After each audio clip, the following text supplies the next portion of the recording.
لبيك اللهم لبيك لبيك لا شريك لك لبيك إن الحمد والنعمة لك والملك لا شريك لك لبيك اللهم لبيك لبيك لا شريك لك لبيك إن الحمد والنعمة لك والملك لا شريك لك. اعوذ باللہ من الشیطان الرجیم بسم اللہ الرحمن الرحیم السلام علیکم ورحمۃ اللہ وبرکاتہ. نور القرآن میں آپ سب بچوں کو ویلکم. کڈس سورہ قرآن میں آپ سب بچوں کو ویلکم. کیسے ہیں آپ سب؟ ماشاءاللہ کل آپ نے 23واں پارہ پڑھا تھا. ایوب علیہ السلام کا صبر دیکھا، اسماعیل علیہ السلام کی قربانی دیکھی، ابراہیم علیہ السلام کی اطاعت ماشاءاللہ ہم نے دیکھی، اور یونس علیہ السلام کا بھی مچھلی کا واقعہ بھی ہم نے دیکھا. تو ہم نے یہ بھی دیکھا تھا کہ قیامت کے دن ہمارے ہاتھ بولیں گے، ہمارے پاؤں بولیں گے. اپنے ہاتھوں کو غور سے دیکھا بعد میں؟ کیا آپ کو یقین آیا کہ ہاتھ بولیں گے؟ ہمیں بھی تو بولنے کی طاقت اللہ نے دی ہے نا. اللہ تعالیٰ ہی ہمیں بولنے کی طاقت دیتا ہے. تو ہمارے ہاتھ، ہمارے پاؤں، ہمارے کان، ہماری اسکن، یہ سب بھی بولیں گے، اور ان کو بھی بولنے کی طاقت اللہ دے گا. اللہ سب کچھ کر سکتا ہے نا. تو انشاءاللہ آج ہم دیکھتے ہیں کہ 24ویں پارے میں اللہ تعالیٰ نے ہمارے لیے کیا رکھا ہے. چلیں شروع کرتے ہیں دعاؤں کے ساتھ. سب بچے دعائیں پڑھیں.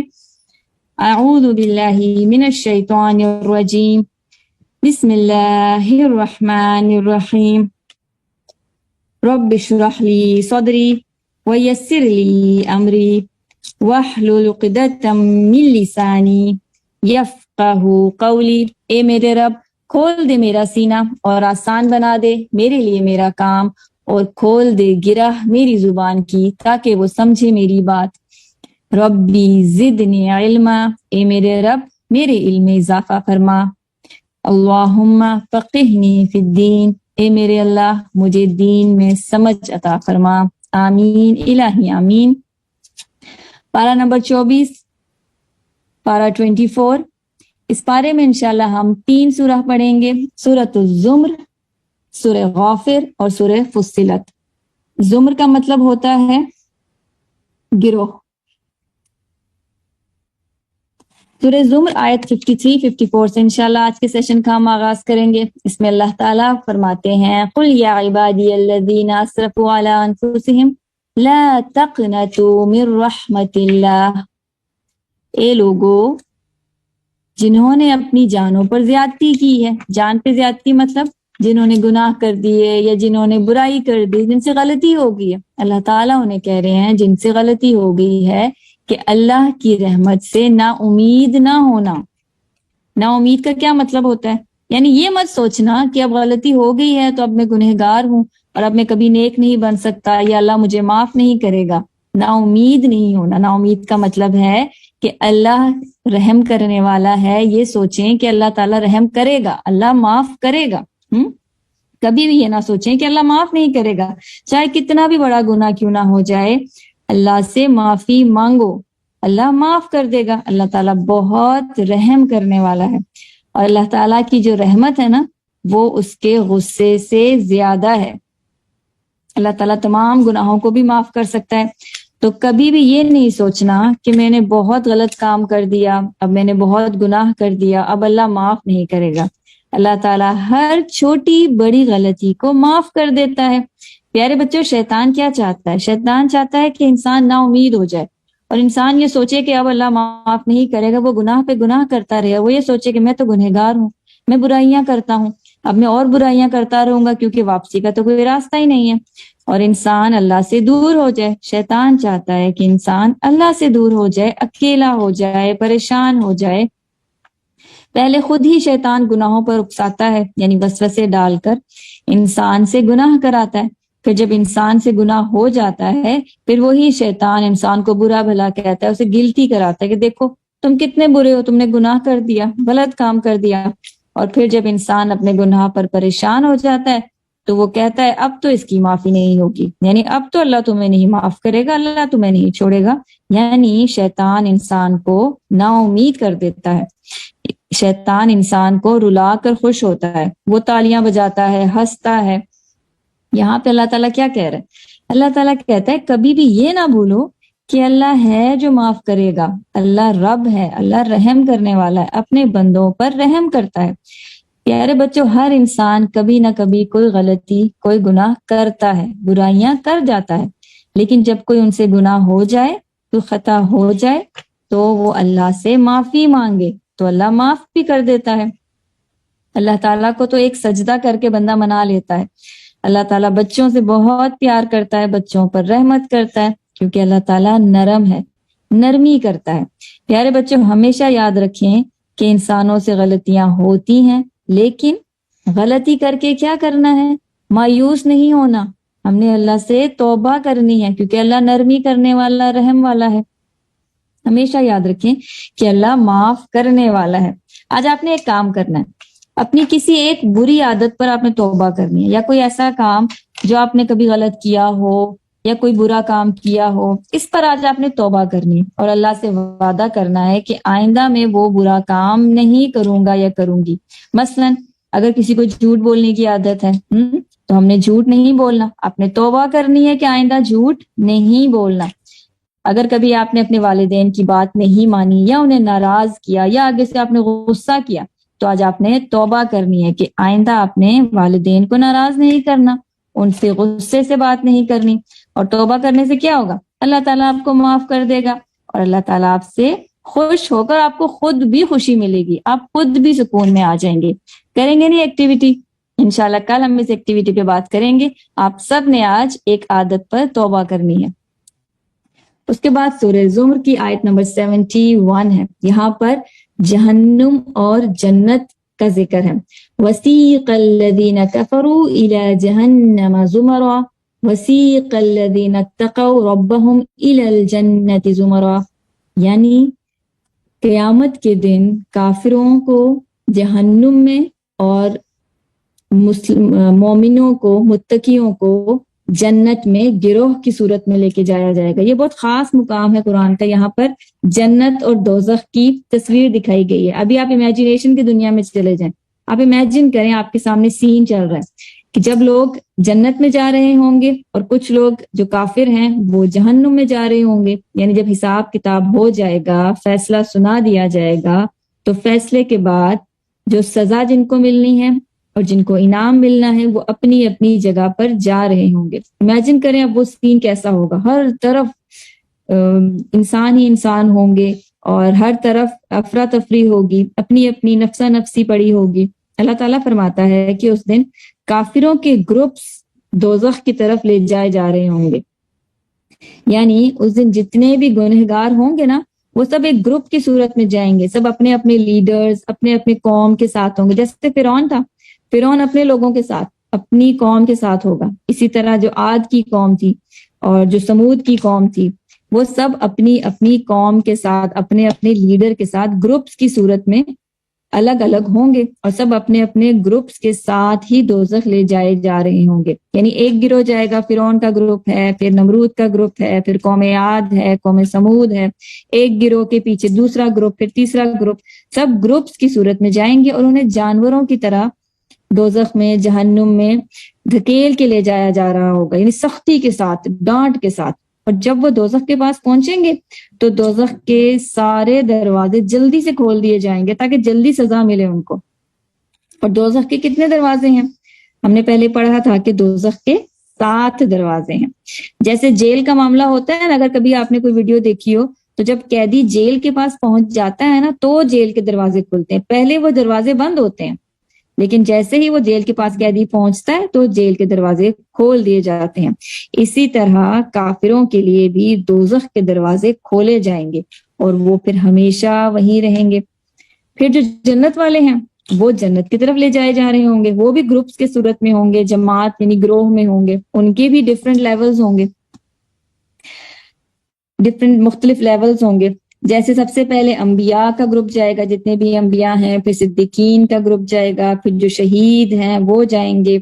اسی طرح جو عالم ہوتے ہیں، یعنی جو دین کا علم دیتے ہیں، ان کا گروپ جائے گا. پھر جو نیک کام کرنے والے، دنیا میں نیکیاں کرنے والے لوگ ہیں، اچھے کام کرنے والے لوگ ہیں، ان کے گروپس آئیں گے. یعنی گروپس کی صورت میں جنتی جنت میں جائیں گے. اور جب وہ وہاں پہنچیں گے نا تو جنت کے دروازے پہلے سے کھلے ہوں گے.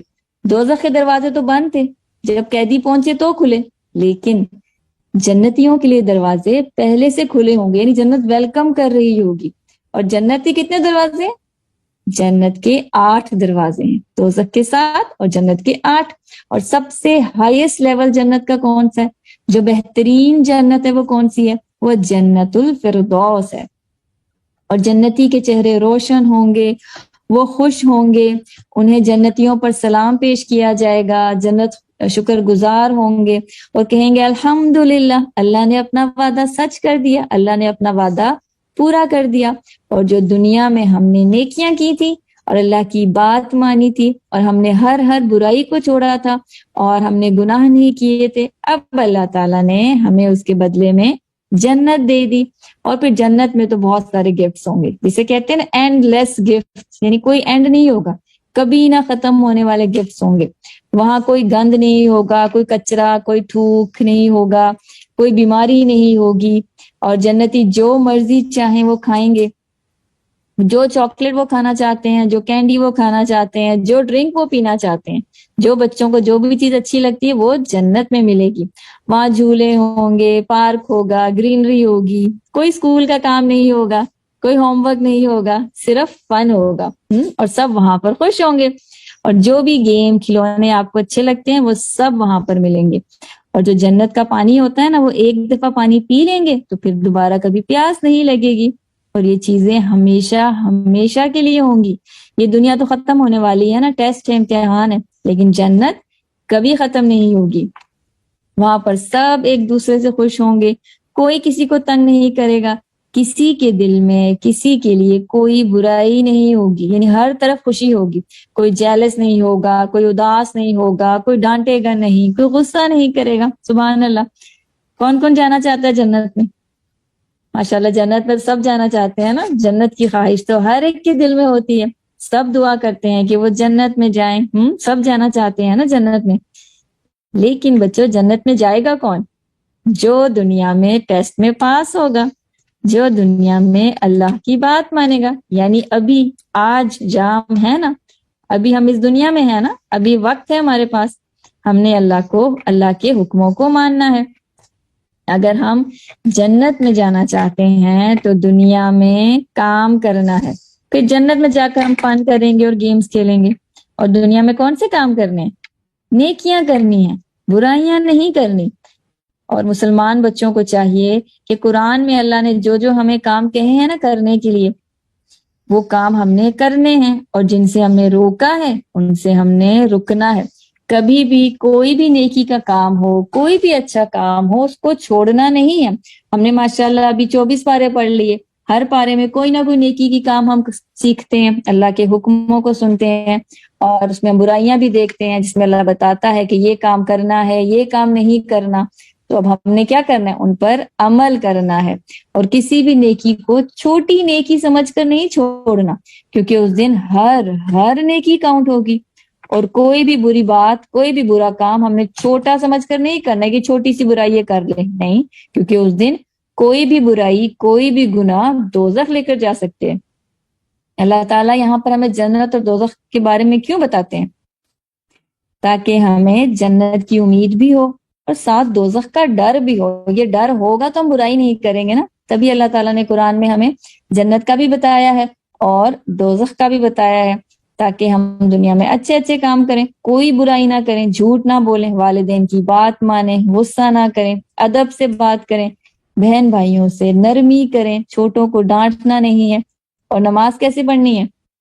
نماز ٹھیک پڑھنی ہے، قائم کرنی ہے، خشوع کے ساتھ پڑھنی ہے. ہم نے قرآن پڑھنا ہے، سارے اچھے اچھے کام کرنے ہیں اور برائیوں سے بچنا ہے، کیونکہ جنت وہ قیمتی تحفہ ہے جو اللہ اپنے اچھے اچھے بندوں کو دے گا جو دنیا میں کام کر کے آئیں گے. اللہ تعالی ہم سب کو جنت میں داخل کر دے اور ہمیں دوزخ کی آگ سے بچا لے، آمین. اس کے بعد سورہ مومن ہے. سورہ مومن کا ایک اور نام سورہ غافر بھی ہے. بعض صورتوں کے قرآن میں 2 نام ہیں، جیسے سورہ بنی اسرائیل کا ہم نے دیکھا تھا نا، بنی اسرائیل کا نام اسراء بھی تھا. اسی طرح سورہ غافر اور سورہ مومن بھی کہتے ہیں اس کو. سورہ غافر کا مطلب ہے معاف کرنے والا، اور مومن یہاں پر ایک رجل مومن کا ذکر ہے، اس کی وجہ سے سورہ کا نام بھی ہے. اس کی آیت نمبر 2 میں اللہ تعالیٰ فرماتا ہے کہ اللہ تعالیٰ غافر الذنب وقابل التوب شدید العقاب ذی الطول، اللہ تعالیٰ گناہ بخشنے والا، توبہ قبول کرنے والا ہے، یعنی اللہ تعالیٰ معاف کرنے والا ہے، توبہ قبول کرتا ہے. یہاں پر دوبارہ اللہ تعالیٰ ہمیں بتا رہا ہے کہ اللہ تعالیٰ اپنے بندوں سے بہت پیار کرتا ہے جو غلطی پر شرمندہ ہو اور معافی مانگے. یعنی اللہ ہمیں انکریج کرتا ہے کہ کوئی بات نہیں اگر برائی ہو گئی ہے، کوئی بات نہیں اگر گناہ ہو گیا، کوئی بات نہیں اگر غلطی ہوگی ہے، میں معاف کر دوں گا، بس توبہ کر لو اور دوبارہ کبھی بھی گناہ نہ کرنے کا وعدہ کر لو، دوبارہ کبھی بھی برا کام نہ کرنے کا ارادہ کر لو تو میں معاف کر دوں گا. کتنی پیاری بات ہے نا. تو پیارے بچوں، ہمیشہ یاد رکھیں کہ انسان سے غلطی ہوتی ہے، غلطی کے بعد دوبارہ غلطی نہیں کرنی، ہم نے وہیں پر رک جانا ہے، اللہ سے معافی مانگنی ہے اور توبہ کرنی ہے. اللہ بھی ہمیں معاف کر دے گا اور ہم نے دوبارہ وہ کام نہیں کرنا. اس کے بعد آیت 24 میں یہاں سے قوم موسیٰ کے مرد مومن کا ذکر ہے، رجل مومن. یہاں سے موسیٰ علیہ السلام اور فرعون کی دور کی بات ہے. ایک بندہ مومن کا ذکر ہے جو فرعون کے درباریوں میں سے تھا، رجل مومن. اس کی یہ تقریر بیان ہوئی ہے. اللہ تعالیٰ کو اس کی یہ بات، اس کی تقریر اتنی پسند آئی کہ اللہ نے قرآن میں اس کی پوری تقریر، یعنی پوری سپیچ جو اس نے بات کی تھی دربار میں، وہ پوری سپیچ اللہ نے قرآن میں بیان کر دی ہے. فرعون ایک ظالم بادشاہ تھا اور بنی اسرائیل پر ظلم کرتا تھا، ہم پہلے بھی پڑھائے ہیں. اور خود کو کیا کہتا تھا؟ وہ خود کو خدا کہتا تھا. اللہ نے موسیٰ علیہ السلام کو فرعون کے پاس بھیجا. اس آیت میں اللہ تعالیٰ کہتا ہے کہ موسیٰ کو ہم نے فرعون کے پاس بھیجا، حامان کے پاس بھیجا، قارون کے پاس بھیجا. یعنی اس وقت کے بڑے بڑے لوگ، بڑے بڑے لیڈر تھے، حکمران تھے، جن کے پاس موسیٰ کو اللہ نے بھیجا. حامان کون تھا؟ حامان فرعون کا وزیر تھا، خاص بندہ تھا، اس کو مشورہ بھی دیتا تھا اور یہ فرعون کے ساتھ ہوتا تھا اور کافر تھا. اور قارون کا ہم پڑھ چکے ہیں کہ اس وقت کا امیر اور مغرور شخص تھا اور یہ بھی فرعون کا ساتھی تھا. اللہ تعالیٰ نے موسیٰ کو فرعون، حامان اور قارون کے پاس بھیجا اور موسیٰ علیہ السلام ان کے پاس گئے اور انہیں دین کی دعوت دی. انہیں بتایا کہ اصل خدا اللہ ہے، اصل خدا فرعون نہیں ہے اور میں اللہ کا رسول ہوں. فرعون کو موسیٰ علیہ السلام کی بات سن کر بہت غصہ آیا اور وہ کہنے لگا کہ وہ موسیٰ کو ضرور قتل کر دے گا، اور ساتھ اس نے یہ بھی کہہ دیا کہ وہ دیکھے گا کیسے موسیٰ کا رب موسیٰ کو بچاتا ہے. یعنی فرعون اتنا ظالم تھا، اتنا متکبر مغرور تھا کہ وہ کہتا تھا کہ فرعون جو ہے وہ خود تو اپنے آپ کو رب کہتا تھا اور وہ کہتا تھا کہ میں جسے چاہوں جسے ماروں اور کوئی فرعون کو ظلم سے بچا نہیں سکتا. اور وہ کہتا تھا کہ میں دیکھوں گا کہ اگر میں موسیٰ کو ماروں گا تو موسیٰ کا رب اس کو بچا سکتا ہے. لیکن وہ یہ نہیں جانتا تھا کہ اللہ سب سے زیادہ طاقت والا ہے، اللہ ہی مارنے والا ہے، اللہ ہی بچانے والا ہے.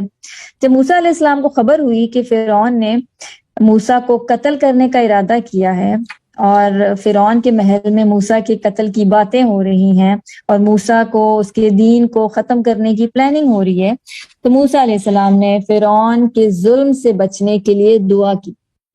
اللہم انا نجعلک فی نحورہم ونعوذ بک من شرورہم. اے اللہ، میں تجھ کو ان دشمنوں کے مقابلے میں کرتا ہوں اور ان دشمنوں سے تو ہمیں بچا لے. یہ بہت اہم دعا ہے، یہ ہمیں بھی مانگنی چاہیے. جب بھی مسلمانوں کو دشمنوں کا، کافروں کا ڈر ہو، ظلم کا ڈر ہو، تو اس دعا کو مانگے. سب بچے یہ دعا مانگے، کیونکہ آج کے مسلمان جہاں جہاں ہیں، جن پر بھی کافر ظلم کر رہے ہیں، انہیں یہ دعا مانگنی چاہیے. اللہ تعالیٰ مسلمانوں کی حفاظت کرے، اللہ تعالیٰ ظالموں کو سزا دے اور مسلمانوں کو ان کی کھوئی ہوئی عزت واپس دلائے. اللہ تعالیٰ سب دشمنوں سے مسلمانوں کو بچائے. اور یہ دعا ہم سب دوبارہ پڑھتے ہیں، اللہم انا نجعلک فی نحورہم ونعوذ بک من شرورہم. جب فرعون اپنے دربار میں موسیٰ علیہ السلام کی قتل کی باتیں کر رہا تھا اور پلاننگ ہو رہی تھی، تو وہاں پر ایک شخص تھا، رجل مومن، قرآن نے اس کو رجل مومن کہا ہے، جو فرعون کے خاندان میں سے ہی تھا اور اپنا ایمان چھپائے ہوئے تھا، یعنی وہ ایمان لا چکا تھا، وہ موسیٰ علیہ السلام کو سچا نبی مانتا تھا، اللہ کو خدا مانتا تھا، لیکن وہاں پر کسی کو خبر نہیں تھی کہ وہ شخص مسلمان ہو چکا ہے۔ اسے رجل مومن کہا ہے اللہ نے، یعنی ایک مومن شخص۔ قرآن نے اس شخص کا ایگزیکٹ نام تو نہیں بتایا، لیکن وہ کسی اعلیٰ عہدے پر تھا، اعلیٰ درجے پر تھا، یعنی کوئی بڑا سردار تھا، کوئی لیڈر تھا جو فرعون کے دربار میں ہی بیٹھتا تھا۔ جب موسیٰ علیہ السلام کی قتل کی باتیں ہو رہی تھیں تو اس رجل المومن نے کہا کہ موسیٰ کو کیوں قتل کرنا ہے، بہتر ہے کہ موسیٰ کو اس کے حال پر چھوڑ دیا جائے، اس سے لڑائی نہ کی جائے۔ اور ساتھ ہی کہا کہ اگر موسیٰ جھوٹا ہوتا تو اللہ اسے معجزات نہ دیتا، اور اللہ اتنے سارے جو کرامات جو موسیٰ کے پاس معجزات تھے اللہ اس کو نہ دیتا۔ اور پھر یہ بھی کہا کہ اگر موسیٰ واقعی جھوٹا ہوا تو اللہ خود ہی اس کو سزا دے دے گا، اللہ خود ہی اس کو پکڑ لے گا۔ اور فرعون کو کہا کہ تمہیں اس کے خلاف کچھ کرنے کی کوئی ضرورت نہیں ہے۔ رجل المومن ایک معزز شخص تھا، تبھی تو فرعون کے دربار میں موسیٰ کے ساتھ کھڑا ہو گیا، موسیٰ کے حق میں بول پڑا۔ پھر اس نے کہا، یعنی اپنی قوم کو اس نے خطاب کیا، اپنی قوم کو کہا کہ اے میری قوم، آج تو حکومت تمہاری ہے، بادشاہ تمہاری ہے، اللہ نے تم پر کتنا احسان کیا ہے، اللہ نے تمہیں حکومت دی ہے، بادشاہ بنایا ہے، غلبہ دیا ہے، اور موسیٰ کو قتل کر کے کہیں ایسا نہ ہو کہ اللہ ناراض ہو جائے یا اللہ کا عذاب آ جائے۔ پھر اس نے جو پرانی قومیں تھیں ان کا واقعہ یاد دلایا کہ پہلی قوموں پر اللہ کا عذاب آیا تھا، نوح علیہ السلام کی قوم، قوم عاد، قوم سمود کو اللہ نے سزا دی تھی۔ تھوڑی دیر کے لیے سوچیں، فرعون جیسا بڑا ظالم بادشاہ، امیجن کریں، سب بڑے بڑے لیڈر بیٹھے ہوئے ہیں، دربار لگا ہوا ہے، اور سب موسیٰ کے خلاف بات کر رہے ہیں، اکیلا موسیٰ، سب اس کے خلاف بات کر رہے ہیں اور سب انہیں قتل کرنے کا کہہ رہے ہیں۔ اتنے میں ایک شخص جو یہ ساری باتیں سن رہا تھا وہ کھڑا ہوتا ہے اور ایک تقریر کرتا ہے، یعنی ایک سپیچ کرتا ہے۔ ذرا سوچیں کہ ایک شخص اکیلا کھڑا ہوتا ہے اور سارے لوگ موسیٰ کو مارنے کی بات کر رہے ہیں، ایک کھڑا ہو کے کہتا ہے کہ اس کو نہیں مارنا، اور جب وہ بات کرتا ہے تو سب اس کی بات غور سے سن رہے ہیں۔ اللہ اکبر، کیا کریج ہے نا، سبحان اللہ، کیا بہادری ہے اور کیا ایمان کا لیول ہے اس بندے کا۔ تبھی تو اللہ نے رجل المومن کا ذکر کیا قرآن نے۔ پھر اگلی آیت میں اللہ کہتا ہے کہ فرعون جو ایک مغرور اور ظالم بادشاہ تھا، اس نے اپنے وزیر حامان سے کہا کہ ایک بلند عمارت بناؤ، یعنی ایک بڑی سی لمبی سی بلڈنگ بناؤ، اونچی بلڈنگ بناؤ، تاکہ میں موسیٰ کے خدا کو جھانک کر تو دیکھ سکوں کہ وہ کیسا ہے۔ یعنی اس نے مذاق اڑایا کہ میں دیکھوں کہ واقعی کوئی خدا ہے۔ اللہ تعالیٰ یہاں کہتا ہے کہ شیطان نے فرعون کو بھٹکا دیا تھا۔ فرعون خود کو خدا کہتا تھا کیونکہ شیطان نے اسے بہکایا تھا۔ خود کو فرعون صحیح سمجھتا تھا اور وہ یہ سمجھتا تھا کہ موسیٰ غلط ہے، یعنی شیطان نے فرعون کے جو برے کام تھے نا، برے اعمال تھے، اسے شیطان نے اچھا بنا کر دکھایا تھا اور فرعون کو لگتا تھا کہ فرعون صحیح ہے۔ اگلی آیات میں پھر اللہ تعالیٰ اسی رجل المومن کی سپیچ کے بارے میں بتاتے ہیں کہ جو اس نے اپنی قوم سے کہی، اور اس نے کہا کہ اے میری قوم، دعویٰ تو فرعون بھی کرتا ہے کہ وہ خدا ہے، لیکن اصل میں فرعون تو بھٹکا ہوا ہے، شیطان کا بھٹکایا ہوا ہے اور غلط راستے پر ہے۔ اصل خدا تو وہ ہے جو سیدھے راستے کی طرف بلاتا ہے، یعنی اللہ۔ اس کے بعد اس رجل المومن نے اپنی قوم کے لوگوں کو جنت کے بارے میں بتایا، دوزخ کے بارے میں بتایا، سزا کے بارے میں بتا دیا، اور ساتھ ہی کہہ دیا کہ دنیا کی زندگی تو تھوڑی زندگی ہے، تھوڑے دن کی زندگی ہے، اصل زندگی تو آخرت کی زندگی ہے جو کبھی ختم نہیں ہوگی، اور قیامت کے دن سب یہی کہیں گے کہ دنیا کی زندگی تو چند گھنٹے کی تھی، یعنی چھوٹی لگے گی قیامت کے دن جا کے دنیا کی زندگی، کیونکہ اس دن تو ہر ایک کو اپنی فکر ہوگی اور لوگوں کو یہی لگے گا کہ دنیا کی زندگی بہت چھوٹی تھی جو ہم گزار کے آئے ہیں۔ یعنی اس رجل المومن نے اپنی قوم کو کہا کہ دنیا کی زندگی ختم ہونے والی ہے اور چھوٹی ہے، یہاں پر سوچ سمجھ کر دن گزارنے ہیں۔ پھر آخر میں اس نے اپنی قوم کو سمجھا کر کہا وَأُفَوِّضُ أَمْرِي إِلَى اللَّهِ، یعنی میں اپنا معاملہ اللہ کے حوالے کرتا ہوں۔ یعنی اس مرد مومن نے فرعون اور اس کی قوم کے سامنے حق اور سچ بتا کر انہیں سمجھانے کی کوشش کی، جنت دوزخ کا بتا کر، سزا سے بھی ڈرایا، پرانی قوموں کا بتا کر بھی ڈرایا، اور پھر اینڈ میں اس نے کہا کہ اب میں خود کو اللہ کے سپرد کرتا ہوں، یعنی اب اللہ پر بھروسہ کرتا ہوں، اسی سے مدد مانگتا ہوں، اللہ ہی میری حفاظت کرے گا، کیونکہ اللہ ہی ظلم و زیادتی سے بچانے والا ہے۔ ظاہر ہے فرعون کے دربار میں اللہ کی بات کی ہے تو اس کو خطرہ تھا نا کہ فرعون اس کو نقصان پہنچائے گا، اسی لیے اس نے کہا کہ اب اللہ ہی میری حفاظت کرے گا۔ وَأُفَوِّضُ أَمْرِي إِلَى اللَّهِ۔ پھر کیا ہوا؟ فرعون اور اس کی قوم نے اس رجل مومن کو بھی نقصان پہنچانے کا پلان کر لیا، لیکن اللہ جسے بچانا چاہے اسے کوئی نقصان پہنچا سکتا ہے؟ نہیں نا۔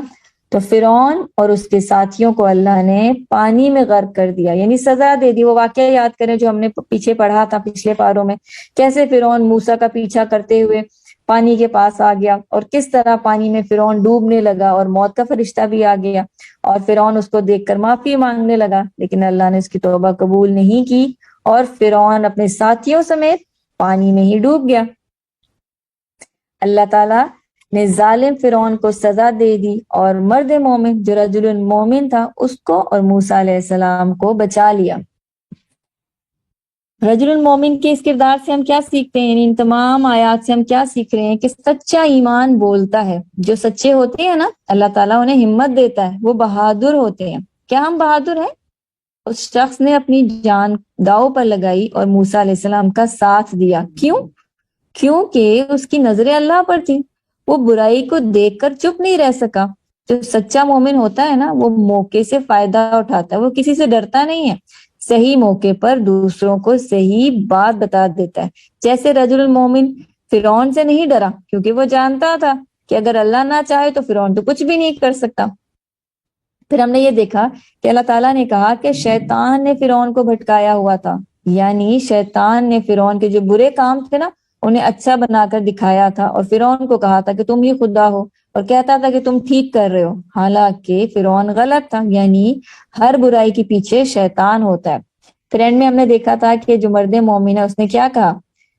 اُفَوِّضُ أَمْرِي إِلَى اللَّهِ، میں اپنا معاملہ اللہ کو دیتا ہوں، اللہ کے حوالے کرتا ہوں۔ یعنی فرعون اور اس کے لوگوں کو صحیح بات بتا کر اس نے اپنے آپ کو اللہ کے حوالے کر کے خود سکون میں آ گیا، بے فکر ہو گیا، ٹینشن فری، ریلیکس ہو گیا کہ اب میں نے تو اپنا کام کر دیا، میں نے حق بات بتا دی، جو بات سچ تھی وہ میں نے کہہ دی، اب اللہ تعالیٰ ہی میری حفاظت کرے گا۔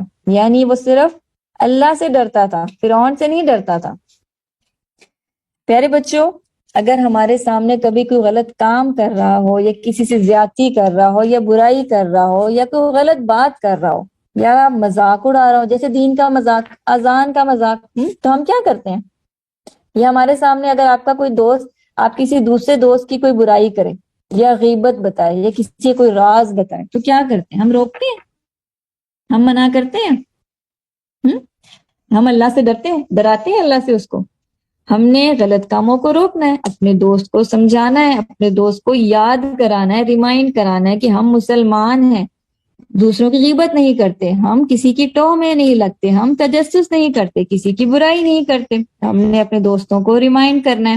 ابھی سے ہم ان چھوٹی چھوٹی باتوں کا خیال رکھیں گے نا، اپنے عمل میں لائیں گے تو کیا ہوگا؟ ہمارے اندر مزید جرأت پیدا ہوگی، اور جب ہم بڑے ہوں گے تو ہم بھی حق کا ساتھ دینے والے ہوں گے، رجل المومن کی طرح پوری محفل میں اللہ کی بات کرنے والے ہوں گے اور کسی سے ڈریں گے بھی نہیں۔ ہم نے یہ بھی سیکھا نا کہ جو اچھا مسلمان ہوتا ہے وہ دوسروں کی فکر کرتا ہے، یعنی صرف اپنے فائدے کی بات نہیں کرتا، وہ دوسروں کے لیے بھی اچھا سوچتا ہے۔ یعنی اگر کوئی غلط بات کر رہا ہو تو مومن اسے روکتا ہے اور اللہ سے ڈراتا ہے۔ رجل المومن کی بات کے بعد ماشاءاللہ آپ کا پارہ مکمل ہونے جا رہا ہے۔ اگلی آیت میں، آیت 60 میں اللہ تعالیٰ کہتا ہے وَقَالَ رَبُّكُمْ ادعونی استجب لکم، مجھ سے مانگو میں دوں گا۔ سوچیں یہ کون کہہ رہا ہے کہ میں تمہاری دعائیں قبول کروں گا، مجھ سے دعا کرو؟ یہ کون کہہ رہا ہے؟ یہ اللہ کہہ رہا ہے مجھ سے مانگو میں دوں گا۔ یعنی اللہ چاہتا ہے کہ ہم اللہ سے مانگیں، جو ہمیں چاہیے ہم اللہ سے مانگیں۔ اللہ تو خوش ہوتا ہے ہم اللہ سے دعا کرتے ہیں تو، اور جو اللہ سے دعا نہیں کرتا، نہیں مانگتا، اللہ اس سے ناراض ہوتا ہے۔ پیارے بچوں، ہم نے بہت سی دعائیں کرنی ہیں، وہ دعائیں مانگنی ہیں جو ہمیں بہترین مومن بنائے۔ ہم نے دین کے کاموں کے لیے، نیکیوں کے لیے، اچھی نماز پڑھنے کے لیے دعائیں مانگنی ہیں۔ آپ دعائیں کرتے ہیں نا؟ آپ میں سے کوئی یہ تو نہیں جو ابھی بھی سوچ رہا ہو کہ میری دعائیں تو قبول ہی نہیں ہوتی۔ ہم پہلے بھی بات کر چکے ہیں اس پہ کہ اللہ تعالیٰ دعائیں سنتا ہے اور ساری دعائیں قبول بھی کرتا ہے، لیکن کچھ دعائیں فوراً قبول ہو جاتی ہیں، کچھ عرصے بعد ہوتی ہیں، اور کچھ دعائیں ایسی ہوتی ہیں جن کے بدلے اللہ تعالیٰ ہمیں کچھ اور دے دیتا ہے، اور کچھ دعائیں ایسی ہوتی ہیں جس کے بدلے اللہ تعالیٰ کوئی مشکل یا مصیبت ٹال دیتا ہے۔ ہم نے اللہ سے مانگنا ہے، مایوس نہیں ہونا، کیونکہ اللہ ہی دعائیں سننے والا، قبول کرنے والا ہے، اور کبھی بھی ہم نے دعاؤں کو نہیں چھوڑنا۔ یہاں پہ آپ کا پارہ مکمل ہوتا ہے۔ ایک نظر دیکھ لیتے ہیں کہ آج کے پارے میں ہمارے لیے کیا تھا، آج کے پارے ہم نے کیا سیکھا۔ سب سے پہلے ہم نے دیکھا کہ اللہ تعالیٰ رحم کرنے والا ہے، ہم نے مایوس نہیں ہونا۔ پھر ہم نے دیکھا قیامت کے دن جنتی اور دوزخی اپنی اپنی جگہ پر لے کے جائیں گے، گروپس کی صورت میں جائیں گے۔ پھر اللہ تعالیٰ بخشنے والا ہے، اللہ تعالیٰ عذاب دینے والا ہے۔ پھر موسیٰ علیہ السلام کہ رجل مومن کا ذکر پڑا کہ اللہ تعالیٰ نے کیسے اس کو بہادری دی، جرت دی، کیونکہ اس کے پاس ایمان تھا، اور فرعون جیسے ظالم بادشاہ کے سامنے وہ بول پڑا، اور فرعون اس کا کچھ بھی بگاڑ نہیں سکا، کیونکہ اللہ تعالیٰ ہی بچانے والا ہے۔ پھر ہم نے دیکھا کہ اللہ تعالیٰ کو ہی پکارنا ہے۔ یہاں پہ پارہ آپ کا مکمل ہوتا ہے۔ انشاءاللہ کل ہم اگلا پارہ پڑھیں گے۔ جزاکم اللہ خیر کثیرہ۔ السلام علیکم ورحمۃ اللہ وبرکاتہ۔